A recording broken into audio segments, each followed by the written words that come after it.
Bom, olá, eu sou o Felipe e a minha apresentação para a disciplina de segurança da informação vai ser sobre detecção de rosto vivo. É um tema que se enquadra dentro da parte de segurança relacionada à biometria, que foi um dos temas tratados em aula, e é um tema do qual eu conheço um pouquinho por conta das coisas com que eu trabalho. Bom, a ideia é que a detecção de rosto vivo ela está dentro daquele contexto de detecção de vivacidade que existe dentro da área de biometria, né? Todo tipo de biometria está sujeita à possibilidade de fraude. Então, e como quase sempre ela é usada como alguma forma de autenticação, é importante que exista segurança contra o risco de fraude. A detecção de vivacidade é uma das formas de evitar que se usem, né, biometrias falsas, biometrias que simulem as de outras pessoas, as que identificariam outras pessoas, para fraudar o acesso ao sistema, para fraudar a autenticação. Então, como é comum o uso de biometria em operações que podem envolver um certo risco ou em que segurança é um fator importante, como controle de acesso, autenticação de operações bancárias, qualquer tipo de fraude fica melhor protegida, né, fraude em sistemas que usem biometria, quando existe essa detecção de vivacidade. E aqui a gente vai falar, né, eu vou falar especificamente da detecção de rosto vivo, que é então dentro do campo de reconhecimento facial de biometria facial. É, só faz sentido pensar nisso porque existe quem tenta burlar sistemas biométricos através de rostos falsos, através de simulações de rostos. Pensando que esses sistemas podem existir em muitas formas, existem os sistemas que funcionam a partir de equipamentos dedicados, como equipamentos de controle de acesso, equipamentos bancários, né, de caixas eletrônicos por aí, ou que podem ser feitos dentro do próprio celular da pessoa, enviados para um servidor que vai rodar os algoritmos que fazem a autenticação. Então, existem tipos diferentes de ataques que podem funcionar melhor ou pior em cada uma dessas ocasiões. Eu listei aqui alguns dos ataques mais comuns que eu já ouvi falar, com que eu já tive contato. O mais comum, mais simples, é o da foto falsa, em que uma foto é apresentada ao sistema.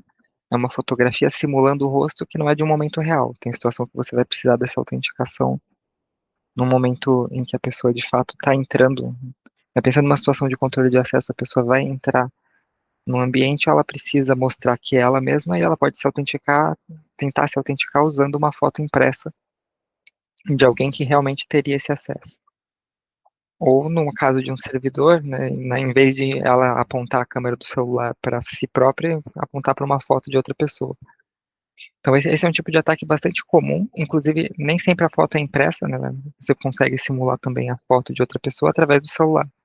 Você pode, né, como nessa foto que tá, nessa imagem que está no cantinho embaixo, acontece de você apontar o próprio celular para um espelho, como parece acontecer aí, ou para um outro celular com a imagem de alguém. Se esse alguém for uma pessoa que pode se autenticar dentro do sistema, isso seria uma forma de burlar a identificação por reconhecimento facial. É, tem um exemplo que eu deixei também aí de ataque de vídeo, que é uma coisa que pode acontecer nas situações em que sistemas precisam de algum tipo de interação com o usuário, eles capturam mais de um quadro, eles não se baseiam numa única imagem estática para determinar se, tanto para o reconhecimento quanto para determinar a vivacidade, e aí se a pessoa grava um vídeo de quem ela quer se fazer passar, é possível tentar, né, é uma das formas de tentar burlar o sistema. Um último tipo um pouco mais sofisticado de ataque é o ataque com máscara, em que, né, aqui eu deixei esse exemplo de brincadeira, mas é real, assim, são produzidas máscaras que simulam o rosto de outras pessoas, que se apresentam, né, se parecem muito com o rosto de pessoas reais, e isso é um grande desafio para sistemas de reconhecimento, porque nesse caso, atrás da máscara, vai estar de fato uma pessoa, então dependendo do tipo de característica de vivacidade que o sistema busca, ela pode não ser, né, a máscara pode burlar esse sistema, ela pode não ser detectada como uma tentativa falsa de acesso. Bom, as tecnologias de detecção se organizam entre principalmente dois grandes campos, que é a detecção passiva e a detecção ativa. A detecção passiva é aquela com que eu estou mais familiarizado, que é baseada em evidências que estão dentro do próprio material estático. Assim, o sistema não precisa interagir com o usuário. Ele vai buscar dados de dentro de uma imagem, de dentro do que ele tem para trabalhar, né? Ele recebe fotos, por exemplo, num sistema que esteja num hardware dedicado, um controlador por reconhecimento facial, vai buscar imagens de uma câmera e sem mostrar necessariamente para o usuário que ele está fazendo isso, ele vai estar passando essas imagens por um algoritmo de detecção de rosto vivo. Então, a grande diferença da detecção passiva é que ela não interage com o usuário, ela não pede nada para ele. É bom porque ele é muito mais conveniente, normalmente o usuário não precisa saber que isso está acontecendo, já que ele não precisa nem interagir, e costuma ser mais rápido porque justamente o tempo, não necessariamente o tempo algorítmico seria maior do que no caso de detecção ativa, mas ele é mais rápido porque você não tem o tempo do usuário, né? Você não, porque, enfim, o contraste acontece em relação à detecção ativa, em que é necessária a cooperação, em que o sistema vai pedir que o usuário se afaste, que o usuário se aproxime, que ele pisque o olho, que ele se movimente de alguma forma, e justamente nessa necessidade de interação, de apresentar uma instrução, esperar que o usuário corresponda, gravar o cenário para confirmar que essa correspondência aconteceu, isso gasta mais tempo. Então, são sistemas que dão mais trabalho para o usuário, os sistemas de detecção ativa, dão mais trabalho para o usuário, demoram mais tempo para fazer a autenticação, mas eles podem apresentar, né, uma maior robustez, porque você exigindo essa interação, confirma, cria uma barreira de segurança a mais do que simplesmente analisar uma foto. Você obriga o usuário a mostrar mais que ele existe, que ele está ali. Isso inibe algumas práticas de fraude. Assim, dizer que necessariamente não é burlável um sistema de detecção ativa não seria verdade. Todo sistema tem a sua falha. Mas é um pouco mais difícil da pessoa se atrever a querer burlar. Mesmo na detecção passiva, a gente vai estudar, né, o enfoque dessa apresentação vai ser maior em algumas técnicas de detecção passiva e a gente vai vendo como as técnicas vão apresentando cada vez maior dificuldade para que o ataque possa se realizar. Então vamos começar por algumas, né, por essas técnicas. Aqui, uma das mais simples que eu já ouvi falar, que eu já vi sendo aplicada, é de simplesmente o sistema que está fazendo o reconhecimento facial fazer uso de câmeras de luz infravermelha.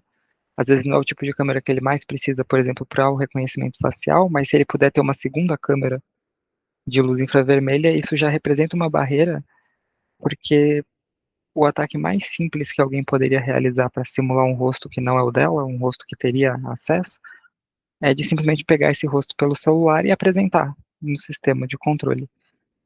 Só que se você baseia a sua autenticação numa imagem que também, né, numa imagem que também é captada por uma câmera de luz infravermelha, a luz da tela de um telefone celular, de um tablet, não vai aparecer, né? Que essa imagem mostra um experimento, inclusive, feito por mim mesmo, num equipamento de controle de acesso, em que uma mesma imagem, né, tem dois equipamentos lado a lado, cada um deles está configurado para exibir a imagem de uma das câmeras. Né, esse equipamento tem duas câmeras, uma de luz visível, outra de luz infravermelha. E dá para ver como na câmera de luz infravermelha, a luz do celular não aparece, não é captada. Então, a imagem de rosto que poderia passar por um sistema de reconhecimento facial não aparece numa câmera infravermelha. O fato de você reduzir. Tudo bem que isso é um tipo muito específico de ataque, mas é o tipo mais simples que alguém poderia realizar. Então, o fato de você limitar, né, de você bloquear que câmeras de luz infravermelha, não, que, que telas, né, telas no geral, você bloquear que telas possam ser usadas para burlar um sistema já evita a maior parte dos riscos simples, né, dos ataques que poderiam ser realizados da forma mais simples por alguém que nem é muito entendido ou que não está buscando muito, não tem tanto conhecimento sobre o assunto.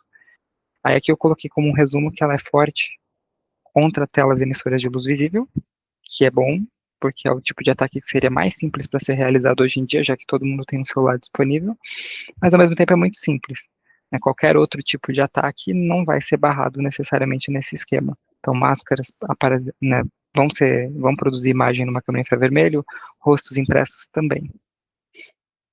Contra esses casos, existem essas análises um pouco mais específicas. Então, a análise de textura é uma técnica bastante empregada em algoritmos de detecção de rosto vivo. ela se baseia em um conjunto de técnicas de manipulação, né, de processamento de imagem para extrair características que envolvam tanto detalhes de textura da própria, né, seria uma textura física do que está sendo apresentado, como também reflexão de luz, alguns pontos de reflexão mais fortes, como a reflexão no nariz, a reflexão nos olhos. Ela busca como que, né, características de textura da imagem são diferentes entre uma imagem de um rosto real e de um rosto impresso, por exemplo. Então, é uma técnica que é muito forte contra alguns tipos de impressão, especialmente impressões mais simples, em folhas de papel.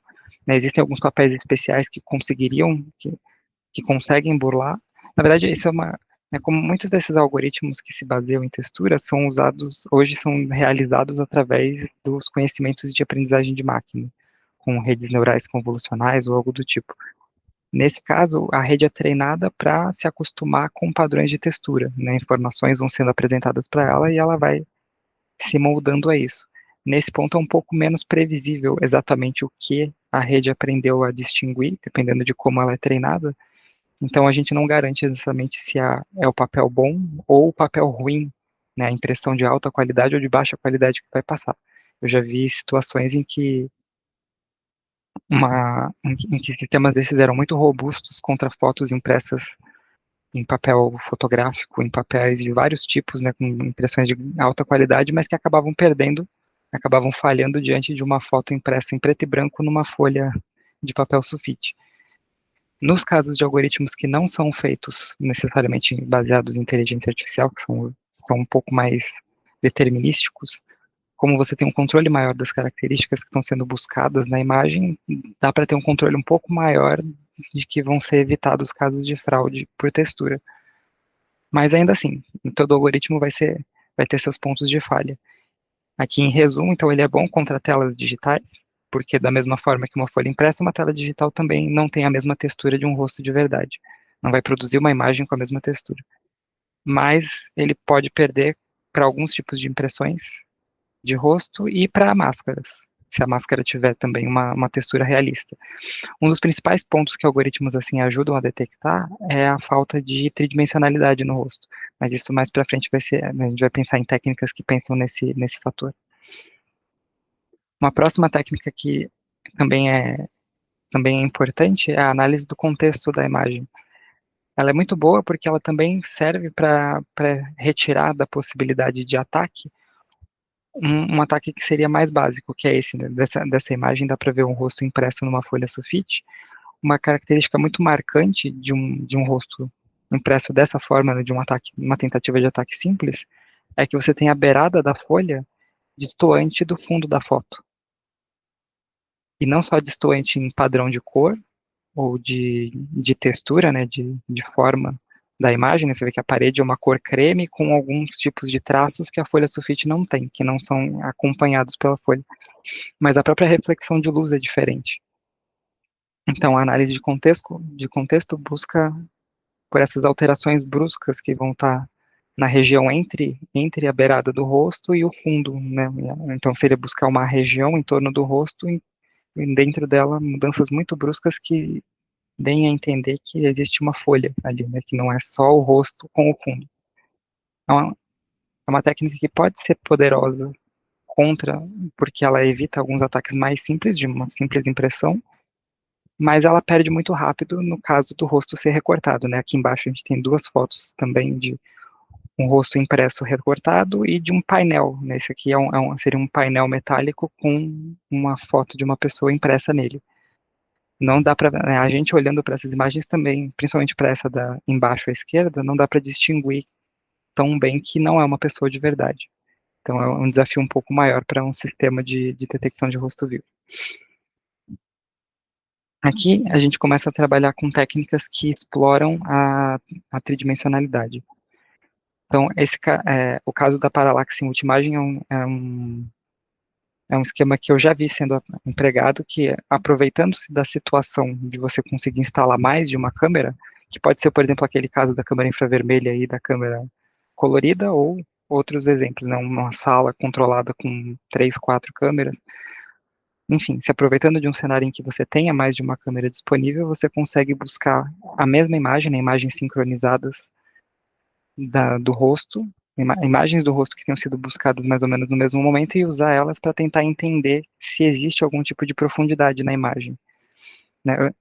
Sistemas desse tipo podem ser usados tanto para perceber profundidade quanto para perceber se a distância do rosto para a câmera é compatível, ou disso inferir o tamanho do rosto, porque às vezes um rosto muito pequeno, impresso numa folha muito pequena, quando se aproxima muito da câmera, vai parecer de um tamanho natural, mas se você tem uma segunda câmera, você pode usar tanto a imagem dela para só sentir que, né, se ela estiver mais afastada da primeira câmera, que o rosto não tem um tamanho natural, ou para, usando a diferença entre as duas, se elas estiverem próximas, tentar calcular a que distância realmente essa imagem está.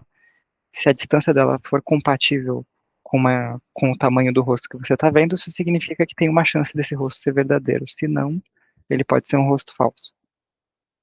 Claro que essa técnica também não vai, né, se ela se aproveita da tridimensionalidade, ela consegue perceber a falta de tridimensionalidade do rosto, ela vai perder no caso de uma máscara. Aqui a gente tem um outro caso também, que também pode ser considerado como trabalhando com a tridimensionalidade, que é o uso de câmeras térmicas.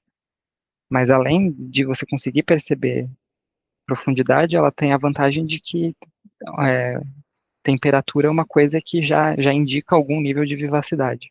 Então ela é boa porque uma folha de papel dificilmente passaria, porque uma tela não passaria também.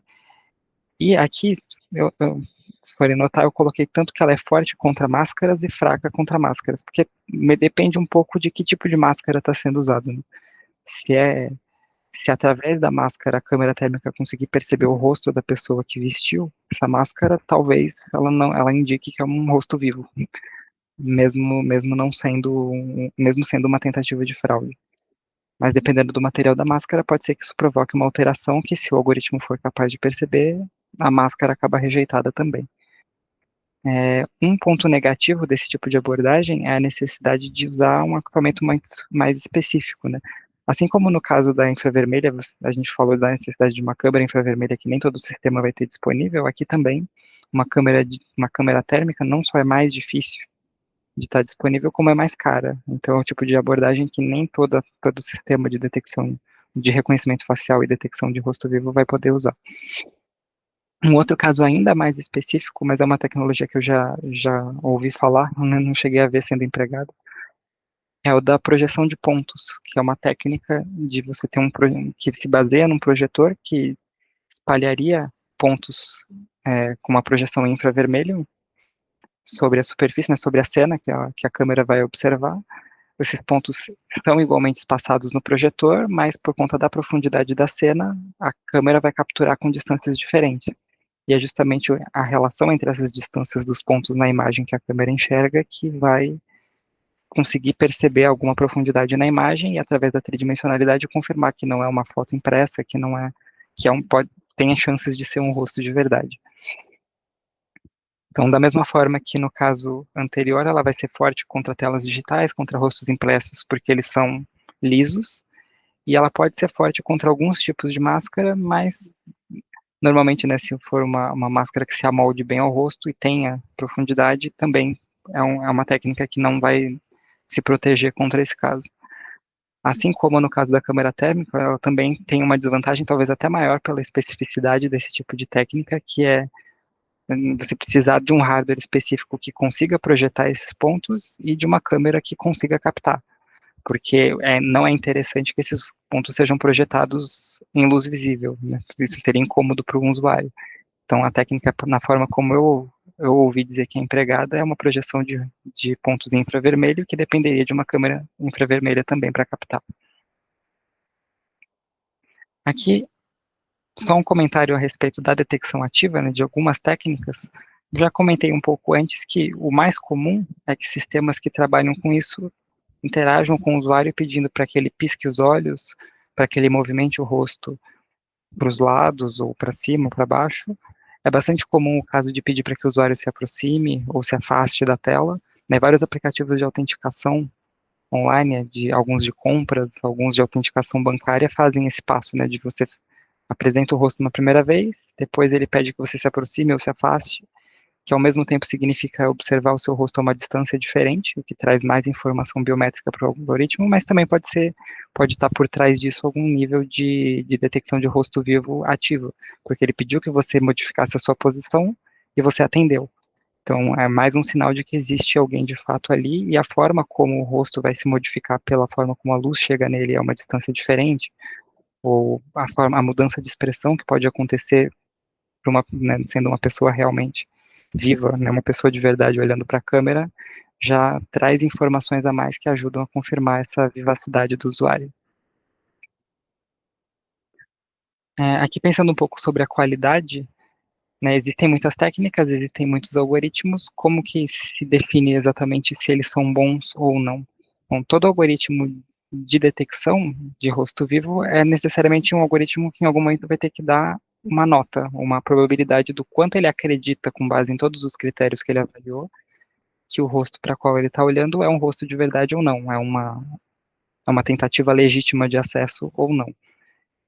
E aí, como em outros sistemas biométricos, tanto o rosto real sendo avaliado pelo sistema vai ter a nota dele dentro de um espectro de notas possíveis, com uma média, um valor principal em que ele pode cair e toda uma abertura de valores com menor probabilidade em torno dessa média, né? Normalmente isso é dado por uma distribuição normal, então quanto mais distante do valor médio, que seria o valor de aceitação para um rosto positivo, menor a probabilidade de acontecer, mas ainda existe alguma. Da mesma forma, né, como tem nessa imagem a distribuição do impostor seria como se distribuiriam as notas de um rosto que não é verdadeiro, que não é legítimo para tentativa de acesso, ou para tentativa de acesso, para tentativa de autenticação no sistema. E isso também vai ter uma nota com uma média geralmente baixa, se o sistema for bom, estiver bem calibrado, mas que se distribui entre notas ao lado, com uma probabilidade de eventualmente ter até uma nota um pouco mais alta, né? Tem notas ainda mais baixas ou mais altas em torno dessa média. E aí, o caso comum é que essas duas curvas acabam se sobrepondo em alguma região. E é nessa sobreposição que surge o risco de, quando você define a nota, né, a probabilidade, a partir da probabilidade que o algoritmo te retorna de que o rosto seja vivo ou não, você define normalmente um limiar de qual é a nota mínima para que o meu sistema declare que esse rosto é vivo de fato. Dependendo de onde você define, onde você decide colocar esse limiar, necessariamente você vai estar correndo maior ou menor risco de erro. E os dois erros comuns, nesse caso, são os chamados de falsa rejeição e falsa aceitação.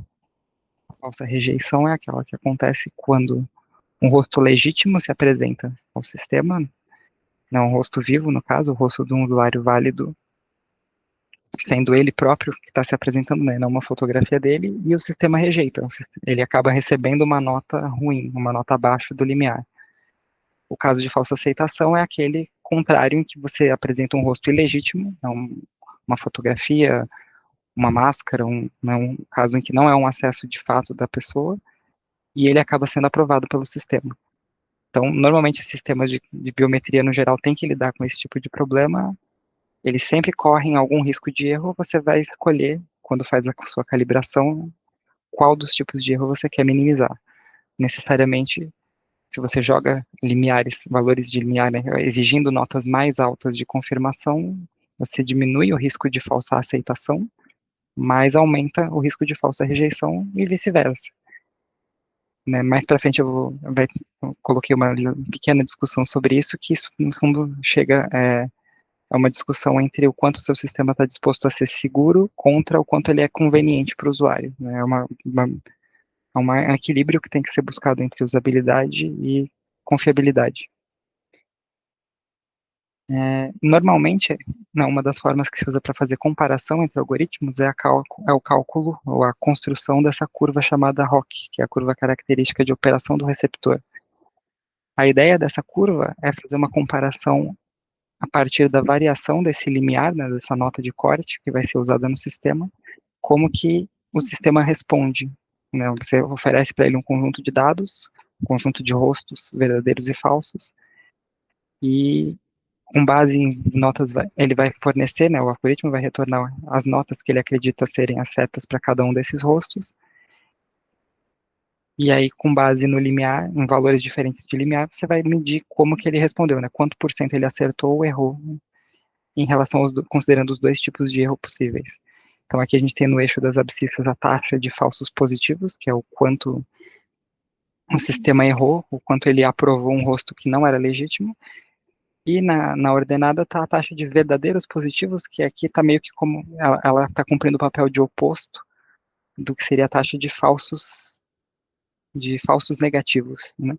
Os verdadeiros positivos são aqueles que são verdadeiros e foram aprovados, que é o oposto daqueles que não que são verdadeiros e não foram aprovados. É só para que a curva faça, é só para que ela faça, encontre o canto, é só para que ela cresça vindo para o canto superior esquerdo. Se fosse de falsas rejeições, ela só cresceria de uma forma diferente, mas ainda poderia ser analisada mais ou menos parecido. A ideia aqui é comparar, então, quão melhor é a classificação entre diferentes algoritmos. Cada algoritmo testado vai fornecer uma curva levemente diferente, né, tanto na curvatura quanto em qual região, de qual eixo ela se aproxima mais. A ideia é que o classificador perfeito, aquele que distingue da melhor forma, né, de forma ideal, os rostos verdadeiros dos falsos, vai ser aquele que vai atingir o 1, 0 aqui, né, esse pontinho azul, que, que chega num ponto em que ele, né, você consegue achar para ele um limiar em que ele dá 100% de verdadeiros positivos, ou seja, ele nunca rejeita alguém que se apresenta legitimamente ao sistema, mas sem correr nenhum risco de falso positivo, ou seja, sem deixar passar um rosto falso. Claro que nenhum sistema real vai atingir esse valor, mas os sistemas são melhores quanto mais a curva dele se aproxima desse ponto. Então, olhando para essas curvas apresentadas aqui, a curva azul necessariamente representa um classificador melhor do que a curva amarela, que também é um classificador melhor do que a curva verde.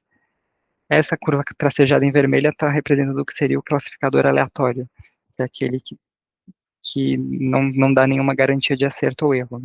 A nota dele não parece conseguir nenhum tipo de classificação.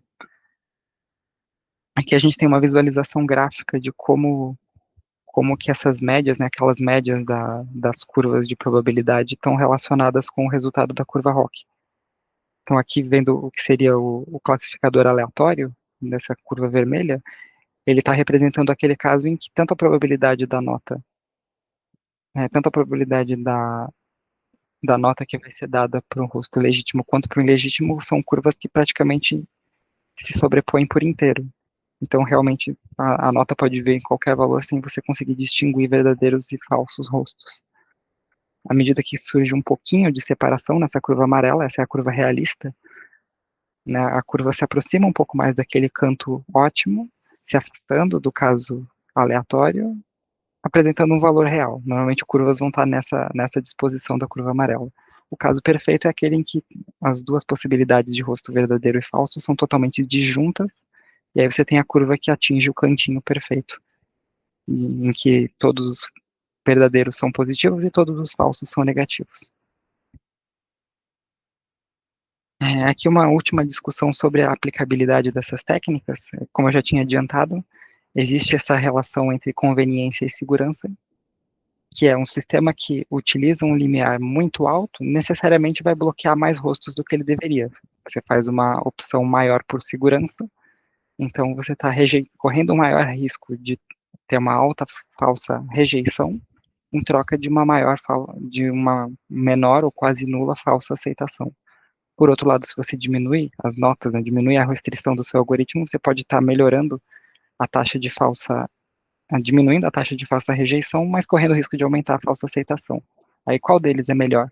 Tudo depende da aplicação que vai ser feita.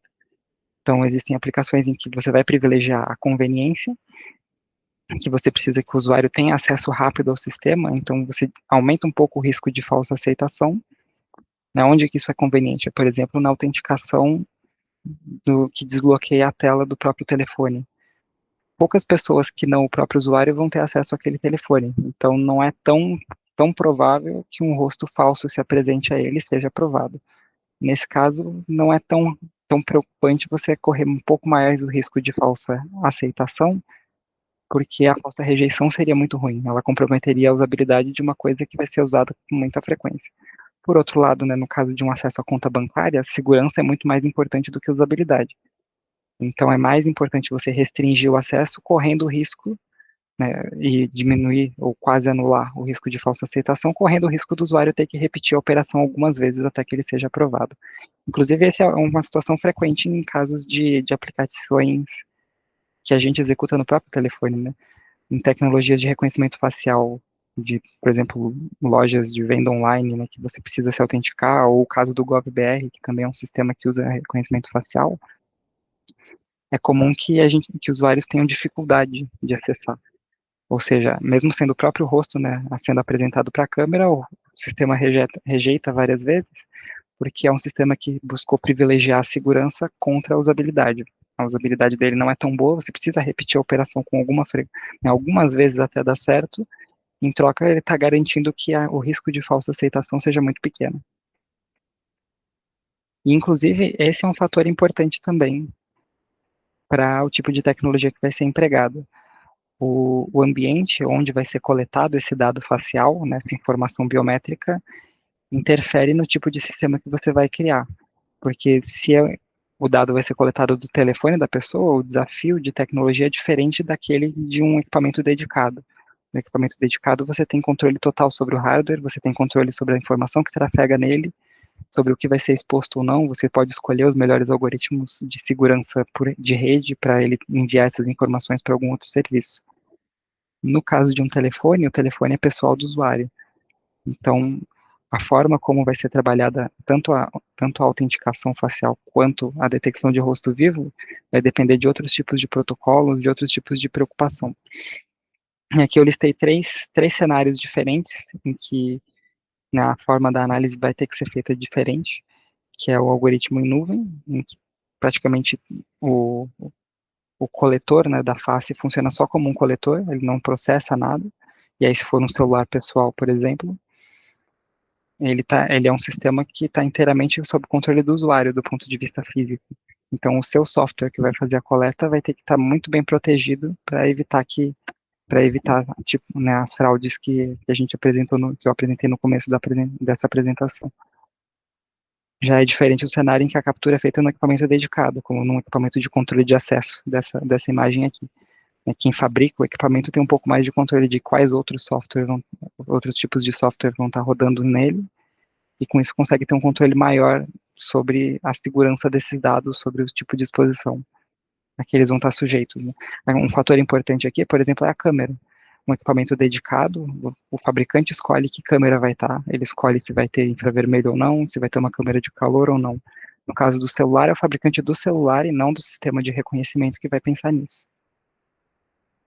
Bom, chegamos ao fim da apresentação, espero que tenha sido interessante. Isso é o que eu tinha para comentar sobre detecção de rosto vivo. Muito obrigado.